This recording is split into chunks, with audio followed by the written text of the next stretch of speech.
Hi నమస్తే, welcome to Mara media. నేను మీ కేవీఆర్. ఆంధ్రప్రదేశ్ లో రాజకీయాలు అనూహ్యంగా మార్పు చెందుతా ఉన్నాయి. మొన్న ఢిల్లీ వేదికగా వైఎస్ జగన్మోహన్ రెడ్డి చేపట్టిన దీక్ష ఏదైతే ఉందో ఆంధ్ర అరాచకాల మీద, దానికి కూటమికి సంబంధించిన ఇండి కూటమి బ్లాక్ కి సంబంధించిన 12 డజన్ పైగా పార్టీలు వచ్చి మద్దతు తెలపడం అనూహ్య పరిణామం. వాస్తవానికి వైఎస్ జగన్మోహన్ రెడ్డి వీళ్ళందరితో ఎప్పుడు కోఆర్డినేట్ చేసుకున్నాడు, ఎందుకు ఎప్పుడు ఇన్వైట్ చేశాడు అన్నది ఎవరికి తెలియలేదు, ఎవరి ఊహకు కూడా అందలేదు. ఈ నేపథ్యంలో ఆయన ఆ ఢిల్లీ దీక్ష సందర్భంలో ఇండియా కూటమిలోకి పలువురు నేతలు ఆహ్వానించిన సంగతి అందరికీ తెలిసిందే. అది బహిరంగ రహస్యమే. దానికి తగ్గట్టే వైఎస్ జగన్ అడుగులు కూడా ఉన్నాయని రాజకీయ విశ్లేషకులు చెప్తా ఉన్నారు. వాస్తవానికి అంటే గతంలో వైఎస్ జగన్మోహన్ రెడ్డి ముఖ్యమంత్రి పదవి చేపట్టిన తర్వాత 1 man ఆర్మీ లాగా సోలోగా నడిపించుకుంటూ పోయాడు ప్రభుత్వాన్ని, పార్టీని.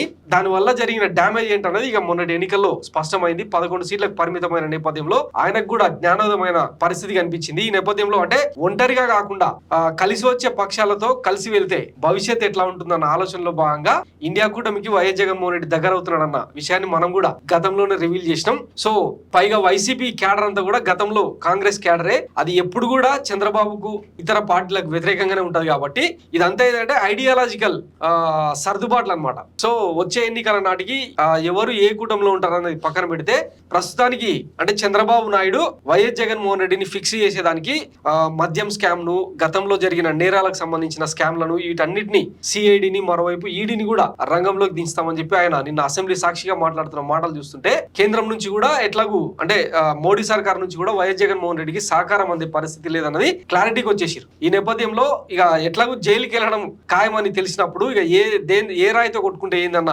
కంక్లూజన్ కు వైఎస్ జగన్మోహన్ రెడ్డి కూడా వచ్చినట్టు పలువురు వ్యాఖ్యానిస్తా ఉన్నారు. ఈ నేపథ్యంలో అంటే ఈ మొత్తం పరిణామాల్లో భాగంగా ఈ మొత్తం ఎపిసోడ్ లో షర్మిలకు దెబ్బపడే అవకాశం ఉందన్నది ఇప్పుడు అందరి అంచనా. దీనికి కారణం ఏంటంటే, ఆంధ్రప్రదేశ్ లో కాంగ్రెస్ కు పూర్వ వైభవం తీసుకొచ్చేందుకు షర్మిల లాంటి ఒక డైనమిక్ లీడర్, ఎందుకంటే గతంలో వైఎస్ జగన్మోహన్ రెడ్డి జైల్లో ఉన్నప్పుడు 2019కి ముందు జగన్ కు తోడుగా, జగన్ కు ప్యారలల్ గా తాను కూడా పాదయాత్ర చేసి తనను తాను ఒక లీడర్ గా నిరూపించుకున్న సందర్భం మనం చూసినాం. ఈ నేపథ్యంలో అంటే కాంగ్రెస్ పగ్గాలను ఆవిడ చేతిలో పెడితే కాంగ్రెస్ కు ప్రాణం పోస్తుంది అన్న అంచనాకు వచ్చి గతంలో ఆమె చేతిలో పిసిసి పగ్గాలు చేపట్టిన సంగతి తెలిసిందే. అయితే ఆమె ఇప్పుడు ఎంతసేపు చంద్రబాబు ఆడిస్తున్న మరో నాయకురాలుగానే వ్యవహారాలు ఉంటున్నాయి తప్పిస్తే ప్రభుత్వాన్ని ప్రశ్నించండి. ఇప్పుడు కూటమి అధికారంలోకి వచ్చిన తర్వాత జనరల్ గా ఏం చేయాలి? కూటమిని ప్రశ్నించాలి. కూటమి దుర్మార్గాలను, కూటమి సంక్షేమానికి పంగనామాలు పెడుతున్న తీరును ప్రశ్నించాల్సింది పోయి ఇప్పటికీ కూడా వైఎస్ జగన్మోహన్ రెడ్డి మీదనే దుమ్మెత్తి పోస్తుండడం ఇటు క్యాడర్ కు గానీ, అటు లీడర్లకు గానీ, ముఖ్యంగా ఆంధ్ర ప్రజలకు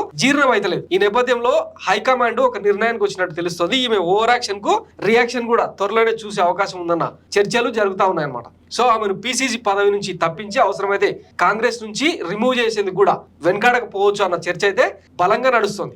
సో ఈ నేపథ్యంలో షర్మిల రాజకీయ భవిష్యత్ ఏంటన్నది ఇప్పుడు పూర్తిగా డైలమాలో పడిపోయిందనమాట. ఒకవేళ జగన్ కనుక కాంగ్రెస్ కూటమితో వెళ్తే ఆబ్వియస్లీ ఇక్కడ స్పేస్ దొరుకుతుంది. కాంగ్రెస్ కూడా తానే ఒక లీడర్ గా ఎమర్జ్ అయ్యే అవకాశం ఉన్న నేపథ్యంలో ఇక షర్మిల అవసరం ఏంటి అన్నది కాంగ్రెస్ ఆలోచిస్తున్న విధానం. సో ఈ నేపథ్యంలో రాబోయే రోజుల్లో, రాబోయే 2-3 నెలల్లోనే ఈ పార్లమెంట్ సెషన్స్ తర్వాత దేశవ్యాప్తంగా ఈవీఎంల ట్యాంపరింగ్, ఈవీఎంల మ్యానిపులేషన్ పై పెద్ద ఎత్తున ఇండియా కూటమి, ఇండియా బ్లాక్ కూటమి మొత్తం పార్టీలన్నీ కూడా సర్వసన్నద్ధమవుతున్న తరుణంలో ఆంధ్రప్రదేశ్ లో జరగబోయే కీలక పరిణామంగా దీన్ని చెప్పుకుంటూ వస్తున్నారు అన్నమాట.